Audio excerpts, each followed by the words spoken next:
ಕೊಡುತ್ತಾ ಇದ್ದಾನೆ. ಹಲ್ಲೆಲೂಯಾ. ಅದಕ್ಕೆ ದೇವರು ನಿಮ್ಮ ಸಂಗಡ ಏನು ಮಾತನಾಡ್ತಾ ಇದ್ದಾನೆ ಅಂದರೆ, ಭಯಪಡಬೇಡ, ನಾನು ನಿನ್ನ ಸಂಗಡ ಇದ್ದೇನೆ. ಹಲ್ಲೆಲೂಯಾ. ಈ ಒಂದು ವಚನದಲ್ಲಿ ನಾವು ನೋಡಿರುವಾಗ ಒಂದೇ ವಚನದಲ್ಲಿ ನಮಗೆ 4-5 ಸೆಂಟೆನ್ಸ್ ಅನ್ನ ಅಲ್ಲಿ ಇದೆ, ಅಂದರೆ ಆ ವಚನಗಳಿದೆ ನೋಡಿ. ನೀನಂತೂ ಹೆದರಬೇಡ, ನಾನೇ ನಿನ್ನೊಂದಿಗಿದ್ದೇನೆ. ಅಷ್ಟು, ನೀನಂತೂ ಹೆದರಬೇಡ, ನಾನೇ ನಿನ್ನೊಂದಿಗಿದ್ದೇನೆ. ಯಾರಾದರೂ ಹೇಳ್ತಾರಾ?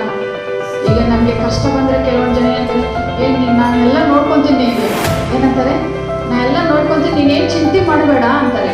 ಆದರೆ ನಮಗೆ ಒಂದು ವೇಳೆ ಕಷ್ಟ ಸಮಯದಲ್ಲಿ, ಒಂದು ವೇಳೆ ನಮಗೆ ಹಣ ಅವಶ್ಯಕತೆ ಇದೆ, ಆವಾಗ ಅವ್ರ ಕಡೆ ಹೋಗಿ, ಅಪ್ಪ ಏನಾದರೂ ನೀನು ಏರಿಯಲ್ಲ ನನಗೆ ಏನಂತ ಹೆಲ್ಪ್ ಮಾಡ್ತೀನಿ ಅಂದೆಯಲ್ಲ, ಒಂದು 5,000 ಕೊಡು ಅಂದರೆ ಏನಂತಾರೆ ಅವರು? ಫೋನ್ ಸ್ವಿಚ್ ಆಫ್ ಮಾಡ್ಕೊಂಡು ಹೋಗ್ಬಿಡ್ತಾರೆ. ಹೌದಾ? ಯಾರಾದರೂ ಕೊಡ್ತಾರ ನಮಗೆ? ಯಾರಾದರೂ ಹೆಲ್ಪ್ ಮಾಡ್ತಾರಾ? ಇಲ್ಲ. ಆದರೆ ಏಸಪ್ಪ ಏನಂತ ಇದ್ದಾನೆ, ನೀನಂತೂ ಹೆದರಬೇಡ, ನಾನೇ ನಿನ್ನೊಂದಿಗಿದ್ದೇನೆ. ಹಲ್ಲೆಲೂಯಾ.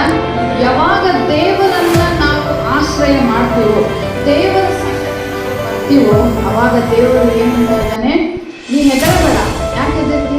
ಚಿಂತೆಯಲ್ಲಿ, ನಿನ್ನ ಬಾಧೆಯಲ್ಲಿ, ನಿನ್ನ ದುಃಖದಲ್ಲಿ, ನಿನ್ನ ಸಂಕಟದಲ್ಲಿ, ಪ್ರತಿಯೊಂದು ವಿಷಯದಲ್ಲಿ ನಾನಿದ್ದೀನಿ, ನೀ ಹೆದರಬೇಡ, ನಿನ್ನ ಸಂಕಟ ನಾನಿದ್ದೀನಿ ಎಂಬುದಾಗಿ ದೇವರು ವಾಕ್ಯದಲ್ಲಿ ಸ್ಪಷ್ಟವಾಗಿ ಹೇಳ್ತಾನೆ. ವಾಕ್ಯವನ್ನು ಹಿಡ್ಕೊಂಡು ನಾವೇನು ಮಾಡಬೇಕು? ಪ್ರಾರ್ಥನೆ ಮಾಡಬೇಕು. ಅಪ್ಪ, ನನಗೆ ಕಷ್ಟ ಬಂದಿದೆ, ಅಪ್ಪ ನನಗೆ ಶ್ರಮ ಬಂದಿದೆ, ಇದರಲ್ಲಿ ಬಿಡಿಸೋರು ಯಾರೂ ಇಲ್ಲ, ನೀವು ಮಾತ್ರವೇ ದೇವರಾಗಿದ್ದಕ್ಕಾಗಿ ಸ್ತೋತ್ರ.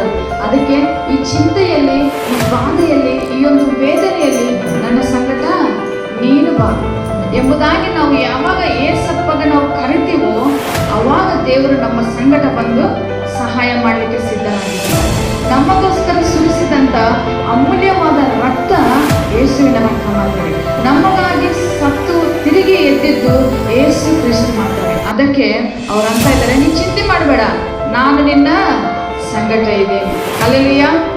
ನೆಕ್ಸ್ಟ್ ಅದೇನು ಅದನ್ನು ಚಿಂತೆ ಭಯಪಡಬೇಡ. ಭಯಪಡಬೇಡ, ನಾನೇ ನಿನ್ನ ದೇವರು. ಹಲ್ಲೆಲೂಯಾ. ಭಯಪಡಬೇಡ. ನೀನು ಯಾಕೆ ಹೆದರ್ತಿ? ನಾನೇ ನಿನ್ನ ದೇವರಿದ್ದೀನಲ್ಲ. ಯಾಕಂದ್ರೆ 2000 ಹಿಂದೆನೇ ಏನ್ ಮಾಡಿದ್ರು ಅವರು? ತನ್ನ ಶಿಲುಬೆಯಲ್ಲಿ, ಶರೀರದಲ್ಲಿ ಒಂದು ರಕ್ತದ ಹನಿ ಇಲ್ಲಲಾರದಂತ ದೇವರು ನಮಗೋಸ್ಕರ ಸೃಷ್ಟಿಸಿದ್ದಾನೆ. ಹಲ್ಲೆಲೂಯಾ. ಅಂತ ದೇವರು ನಮಗಿರುವಾಗ ನಾವು ಹೆದರಬಾರ್ದು. ಯಾಕೆ ಹೆದರ್ತೀವಿ? ನಾವು